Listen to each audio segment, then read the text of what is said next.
السلام علیکم۔ History انفورڈ channel سے میں ہوں ڈاکٹر طاہر عزیز ظفر اپنے پوڈ کاسٹ کے ساتھ۔ اگر دیکھا جائے روس کی نیت اپنی جگہ، یوکرین ایک قربانی کا بکرا ہے۔ اس کو آگے رکھ کر کچھ ممالک اپنا اپنا کھیل کھیل رہے ہیں۔ ہر ایک کے اپنے مفادات ہیں جس کی وہ جنگ لڑ رہا ہے، یعنی وہ مالی نقصان صرف اور صرف یوکرین کے لوگوں کا ہو رہا ہے۔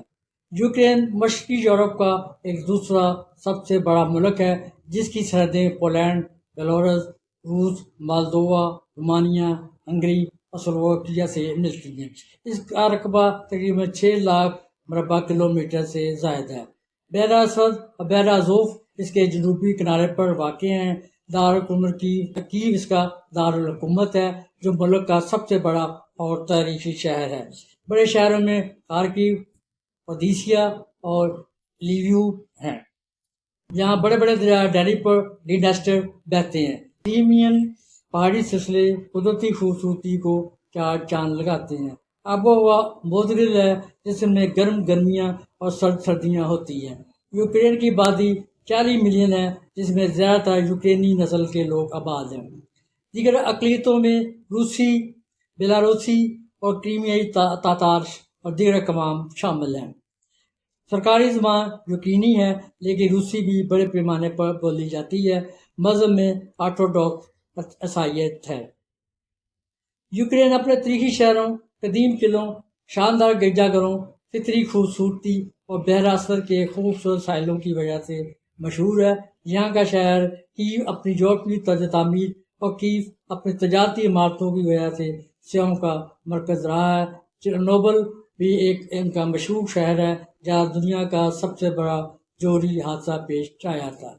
ہم اگر زرعی پیداوار کی بات کریں تو یوکرین کو یورپ کی بریڈ باسکٹ کہا جاتا ہے، کیونکہ یہ گندم، مکئی، جو، سورج، مکھی، آلو اور چینی کی پیداوار میں نمایاں حیثیت رکھتا ہے۔ زرخیز مٹی کی وجہ سے یہ زرعی جناس کی پیداوار کے لیے بہترین ملک ہے۔ معدنیات اور وسائل کی بات کریں، یوکرین مغربی وسائل سے بھی مالا مال ہے، جن میں لوہا، کوئلہ، manganese, titanium, uranium, natural gas اور تیل شامل ہیں۔ اس کے علاوہ یہاں چونا، پتھر، گریفائٹ اور دیگر قیمتی معدنیات پائی جاتی ہیں۔ یوکرین کی معیشت زیادہ تر زراعت، صنعت، آئی ٹی اور انجینئرنگ پر منحصر ہے۔ یہاں کی اسٹیل انڈسٹری، ہوائی جہاز سازی، اسلحہ سازی اور سافٹ ویئر ڈیولپمنٹ کافی مشہور ہیں۔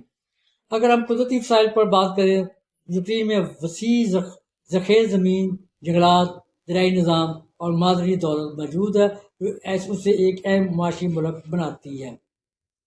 اس کے دریاؤں میں ڈنیپر سب سے بڑا دریا ہے، جو زرعی اور صنعتی ترقی میں معاون ہے۔ یوکرین اپنی قدرتی خوبصورتی، تاریخی مقامات اور صنعتی ترقی کے ساتھ ساتھ اپنے قدرتی وسائل کی وجہ سے دنیا میں ایک منفرد مقام رکھتا ہے۔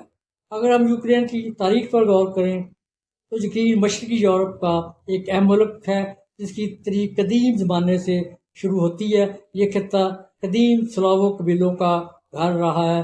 قرون وسطیٰ میں یوکرین کی زمینیں کوئی روس کا حصہ تھیں۔ ایک طاقتور سلوو ریاست تھی، جس نے 9ویں سے 13ویں صدی تک حکومت کی۔ 13ویں صدی میں منگولوں کے حملے کے بعد یوکرین کے کئی حصے گولڈن ہورڈ اور بعد میں پولینڈ، لتھوینیا اور روس کے زیر اثر آ جاتے ہیں۔ 7ویں صدی میں قزاقوں نے پولینڈ کے خلاف بغاوت کی اور یوکرین کا کچھ حصہ روسی ریاست میں شامل ہو جاتا ہے۔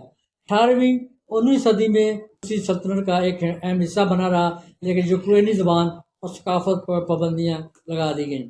1917 میں روسی انقلاب کے بعد یوکرین نے مختصر وقت کے لیے آزادی حاصل کی، لیکن 1922 میں یہ سوویت یونین کا دوبارہ حصہ بن جاتا ہے۔ 1933 کے ہولوڈومور کے دوران سوویت حکومت کی پالیسیوں کی وجہ سے لاکھوں یوکرینی بھوک سے مر گئے۔ دوسری جنگ عظیم کے دوران یوکرینی نازی جرمنی اور سوویت یونین کے درمیان جنگ کا میدان بنا رہا۔ 1991 میں سوویت یونین کے ٹوٹنے کے بعد یوکرین نے آزادی حاصل کی اورنج انقلاب اور 2014 میں یورو میدان احتجاجات کے بعد یوکرین نے یورپی یونین کے ساتھ قریبی تعلقات استوار کیے۔ 2014 سے روسی جارحیت اور کرائمیا پر قبضے کے بعد یوکرین ایک تنازع کا شکار ہے۔ 24 فروری 2022 کو روس نے یوکرین پر اپنا ایک مکمل حملہ کر دیتا ہے، جس کے بعد شدید جنگ چھڑ جاتی ہے۔ یوکرین اپنی آزادی اور خود مختاری کے لیے لڑ رہا ہے۔ یوکرین اور روس کے درمیان تنازع پر ہم تفصیل سے بات کریں۔ یوکرین اور روس کے درمیان تنازع ایک طویل عرصے سے جاری ہے، جس کی جڑیں تاریخ، جغرافیہ اور سیاسی مفادات سے پیوستہ ہے۔ اس تنازع کی چند اہم وجوہات اور واقعات پر ہم بات کرتے ہیں۔ اس کا ایک تاریخی پس منظر ہے۔ یوکرین صدیوں تک روسی سلطنت اور سوویت یونین کا حصہ رہا ہے۔ 1991 میں سوویت یونین کے ٹوٹنے کے بعد یوکرین نے آزادی حاصل کی، لیکن روس نے اسے اپنا ہلکا اثر سمجھا۔ کرائمیا پر قبضہ 2014 میں روس نے یوکرین کے جزیرہ نما کرائمیا پر فوجی کارروائی کر کے قبضہ کر لیتا ہے۔ یوکرین اور مغربی ممالک نے اس غیر قانونی قرار دیتے ہیں، جبکہ روس نے اسے عوامی رائے شماری کا نتیجہ قرار دیا۔ مشرقی یوکرین میں روسی دخل اندازی جاری ہے۔ روس نے یوکرین کے مشرقی علاقوں ڈونباس میں علیحدگی پسند گروپوں کی ہمیشہ حمایت کی ہے، جس کے بعد وہاں مسلح تصدم شروع ہو جاتا ہے۔ مشرقی یوکرین کے علاقوں ڈونیٹسک اور لوہانسک میں روس نواز علیحدگی پسندوں نے بغاوت کر دیتے ہیں، جس کے بعد یوکرین میں خانہ جنگی جیسی صورتحال پیدا ہو گئی ہے۔ ہزاروں افراد مارے گئے اور لاکھوں گھر بے گھر ہوئے ہیں۔ 2014 میں روس مکمل حملہ کر دیتا ہے۔ 24 فروری 2022 میں روس نے یوکرین پر حملہ کر دیا۔ اس کا مقصد یوکرین کی حکومت کو گرانا اور اس کو روس کے زیر اثر لانا تھا۔ یوکرین نے سخت مزاحمت کی اور مغربی ممالک نے یوکرین کو فوجی مالی امداد دی۔ عالمی برادری اس جنگ کو ختم کرنے کی کوشش کر رہی ہے، لیکن ابھی تک کوئی مشکل حل نہیں نکل سکا۔ یوکرین اور روس کے درمیان یہ تنازع صرف دو ممالک کے درمیان نہیں، بلکہ روس اور مغربی طاقتوں، امریکہ، یورپی یونین کے درمیان بھی ایک بڑا سیاسی مسئلہ بن گیا ہے۔ روس اور یوکرین کے درمیان تعلقات مزید کشیدہ ہو گئے ہیں، جبکہ یوکرین نے نیٹو اور یورپی یونین کے ساتھ قریبی تعلقات بنانے کی کوششیں شروع کر دی ہیں۔ روس کو خدشہ تھا کہ یوکرین کی مغربی ممالک کے ساتھ قربت اس کے جغرافیائی اور سیاسی اثرات کو کم کر سکتی ہے۔ روس کے یوکرین پر مکمل فوجی حملے کے بعد ایک وسیع پیمانے پر جنگ شروع ہو جاتی ہے۔ روس نے یوکرین کے کئی شہروں پر حملے کیے ہیں، لیکن یوکرینی فوج عوام نے سخت مزاحمت کی ہے۔ اس جنگ کے نتیجے میں ہزاروں جانیں ضائع ہو چکی ہیں، لاکھوں افراد بے گھر ہو چکے ہیں اور عالمی سطح پر اقتصادی اور سیاسی اثرات بھی مرتب ہوئے ہیں۔ اگر موجودہ صورتحال پر غور کریں تو جنگ ابھی جاری ہے اور یوکرین اپنی خود مختاری اور علاقائی اسلامیت کے تحفظ کے لیے اپنی جنگ جاری رکھی ہوئی ہے۔ روس یوکرین کے کچھ حصوں پر قابض ہے، جبکہ یوکرین نے کچھ علاقے واپس بھی لیے ہیں۔ یہ تنازع ابھی جاری ہے۔ یوکرین میں روس کے مفادات پر بات کریں تو روس کے یوکرین میں گہرے سیاسی، فوجی، معاشی اور ثقافتی مفادات ہیں، جو اس تنازع کی بنیادی وجوہات ہیں۔ یوکرین روس کے لیے جغرافیائی اہمیت رکھتا ہے۔ یوکرین روس اور یورپ کے درمیان ایک بفر زون ہے۔ اگر یوکرین مغربی طاقتوں کے قریب ہو جاتا ہے تو روس کو اپنی سلامتی کا خطرہ محسوس ہوگا۔ اگر اثر پر کنٹرول چاہتا ہے، یورپ اور روس کے درمیان ایک بفر زون کے طور پر کام کرتا ہے۔ روس نہیں چاہتا کہ یوکرین نیٹو یا یورپی ممالک کا حصہ بنے، تو اس سے مغربی طاقتیں روس کی سرحدوں کے قریب آ جائیں گی۔ روس چاہتا ہے کہ یوکرین نیٹو میں شامل نہ ہو، کیونکہ اس سے روسی سرحدوں کے قریب باقی فوجیوں کا اثر بڑھ سکتا ہے۔ روس کے معاشی مفادات بھی ہیں۔ یوکرین ذخیرہ زمین، گندم اور قدرتی وسائل، گیس، کوئلہ اور معدنیات کا ایک خزانہ ہے۔ روس یوکرین کے گیس پائپ لائن پر کنٹرول چاہتا ہے، جو یورپ کو توانائی فراہم کرتی ہیں۔ اگر یوکرین مغرب کے ساتھ مل جاتا ہے تو روس کو دھچکا لگتا ہے اور اس پر مستقبل میں حملہ ہو سکتا ہے۔ روس کے یوکرین کے ساتھ تاریخی ثقافتی تعلق ہے۔ روس یوکرین کو اپنا تاریخی حصہ سمجھتا ہے، کیونکہ دونوں ممالک صدیوں سے جڑے ہوئے ہیں۔ روس یوکرین کو اپنی تاریخی سلطنت کوئی ریاست کا حصہ سمجھتا ہے، اسے اپنی تہذیب، ثقافت کا مرکز قرار دیتا ہے اور اسے ایک برادر قوم کے طور پر دیکھتا ہے۔ روسی حکومت چاہتی ہے کہ یوکرین میں روسی زبان اور ثقافت غالب رہے۔ روس چاہتا ہے کہ یوکرین میں روس نواز حکومت ہو تاکہ اسے اپنے اثر میں رکھ سکے۔ اگر یوکرین جمہوری اور مغربی دوست بن جاتا ہے تو روس کو خدشہ ہے اس کے دوسرے پڑوسی ممالک جیسے بیلاروس اور جارجیا بھی اس راستے پر چل سکتے ہیں۔ عسکری برتری قائم رکھنا چاہتا ہے، اس معاملے پر نیٹو کی طرف اسے دیکھنے نہیں دینا چاہتا۔ روس یوکرین کی اپنی سلامتی، معیشت اور ثقافت کے لیے انتہائی اہم سمجھتا ہے، اس لیے وہ یوکرین پر اپنا اثر برقرار رکھنا چاہتا ہے۔ یوکرین میں روس کے مفادات اس کی تاریخ، جغرافیہ، معیشت اور سیکورٹی سے جڑے ہوئے ہیں۔ یہی وجوہات ہیں کہ روس یوکرین کو مکمل طور پر مغربی بلاک میں شامل ہونے سے روکنا چاہتا ہے اور اس پر اپنا اثر رسوخ قائم رکھنے کے لیے مختلف اقدامات کرتا رہتا ہے۔ یوکرین جنگ میں یورپی ممالک کے مفادات کی بات کریں، یورپی ممالک یوکرین جنگ میں اہم کردار ادا کر رہے ہیں۔ اس کی کئی وجوہات ہیں۔ یورپی یونین کے سیکورٹی کنسرن ہے۔ یورپ روسی جارحیت کو اپنے لیے ایک خطرہ سمجھتا ہے۔ اگر روس یوکرین پر قبضہ کر لیتا ہے تو یہ خدشہ ہے کہ دیگر یورپی ممالک کو بھی نشانہ بنا سکتا ہے۔ بالخصوص مشرقی یورپی ممالک جیسے پولینڈ، بالٹک ریاستیں، لتھوینیا، لٹویا، ایسٹونیا روس سے خائف ہیں۔ یورپی ممالک کو خدشہ ہے کہ اگر روس یوکرین پر مکمل قبضہ کر لیتا ہے تو دیگر مشرقی یورپی ممالک کے لیے خطرہ بن سکتا ہے، خاص طور پر وہ ممالک جو نیٹو کے رکن ہیں جیسے پولینڈ اور بالٹک ریاستیں وغیرہ ہیں۔ توانائی روس کے مفادات وابستہ ہیں۔ یورپ روسی گیس اور تیل پر انحصار کم کرنا چاہتا ہے۔ جرمنی، فرانس، اٹلی جیسے ممالک نے متبادل توانائی کے ذرائع تلاش کرنا شروع کر دیے ہیں۔ ان کے سیاسی معاشی مفادات یوکرین سے جڑے ہوئے ہیں۔ یورپی یونین یوکرین کو اپنا اتحادی بنانا چاہتا ہے۔ یوکرین کی فتح سے یورپی مارکیٹیں تجارت متاثر ہو سکتی ہے۔ برطانیہ، جرمنی، فرانس اور دیگر یورپی ممالک روس کو ہتھیار، ٹینک اور جنگی تربیت فراہم کر رہے ہیں۔ پولینڈ اور چیک جیسے ممالک سب سے زیادہ امداد فراہم کر رہے ہیں۔ اس میں انسانی ہمدردی کا عنصر بھی شامل ہے۔ یورپی ممالک نے لاکھوں یوکرینی پناہ گزینوں کو پناہ دی ہے۔ جرمنی، پولینڈ اور دیگر ممالک میں یوکرینیوں کے لیے خصوصی سہولیات مہیا کی گئی ہیں۔ ہم یوکرین جنگ میں امریکی مفادات کی بات کرتے ہیں۔ امریکہ روس کو روکنا چاہتا ہے، روس یوکرین پر قبضہ نہ کر سکے، کیونکہ اس سے روس کی طاقت بڑھ جائے گی۔ اگر روس کامیاب ہو جاتا ہے تو یہ دوسرے ممالک پر بھی حملہ کر سکتا ہے، جس سے عالمی استحکام خطرے میں پڑ سکتا ہے۔ اگر ہم یوکرین جنگ میں ترکی کے کردار مفادات پر بات کرتے ہیں، ترکی یوکرین جنگ میں ایک منفرد اور اہم کردار ادا کر رہا ہے۔ ترکی بحر اسود کا ایک اہم ملک ہے، اس خطے میں اپنا اثر و رسوخ برقرار رکھنا چاہتا ہے۔ اس لیے ترکی نے باسفورس آبنائے پر روسی جنگی جہازوں کی آمد و رفت کو محدود کیا ہے، ڈرون ٹیکنالوجی فروخت کر رہا ہے۔ ترکی کے بنائے گئے ڈرون یوکرین جنگ میں اہم کردار ادا کر رہے ہیں۔ اس دفاعی صنعت روسی فائر کے خلاف استعمال کیے گئے ہیں، اس سے ترکی کی دفاعی صنعت کو عالمی سطح پر ایک شہرت ملی ہے۔ روس اور یوکرین کے درمیان ثالثی کی بات کریں تو ترکی دونوں ممالک کے ساتھ تعلقات برقرار رکھتے ہوئے ثالثی کی کوشش کر رہا ہے۔ انہوں نے غلہ برآمدات کے معاہدے کو ممکن بنانے میں اہم کردار ادا کیا ہے۔ ترکی نیٹو کا رکن ہونے کے ناطے مغربی ممالک کے دباؤ میں ہے، لیکن ساتھ ہی روس کے ساتھ بھی قریبی تعلقات رکھنا چاہتا ہے۔ تاتاری مسلمانوں کا مسئلہ بھی اس کے لیے ایک اہم ہے۔ کرائمیا میں تاتاری مسلمانوں کے حقوق کا معاملہ ترکی کے لیے اہم ہے۔ ترکی ان کی حمایت کرتا ہے لیکن کھل کر روس کی مخالفت نہیں کرتا۔ ترکی کا کردار بنیادی طور پر ثالثی، دفاعی صنعت، تجارتی توازن پر مبنی ہے تاکہ وہ کسی بھی بڑے تنازع سے بچتے ہوئے اپنے قومی مفادات کا تحفظ کر سکے۔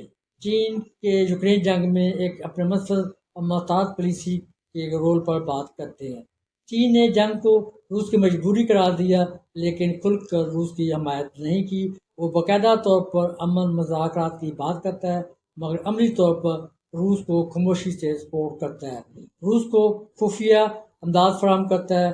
چین روس کو فوجی اور ٹیکنالوجی میں مدد فراہم کر رہا ہے۔ روسی فوج کے لیے ڈرون، الیکٹرانکس اور دیگر اسٹریٹجک سامان چین مہیا کر رہا ہے۔ چین اور روس سے قریبی اسٹریٹجک تعلقات ہیں۔ چین نہیں چاہتا کہ روس اس جنگ میں مکمل طور پر کمزور ہو کیونکہ یہ امریکہ اور مغربی اتحادیوں کے لیے فائدہ مند ہوگا۔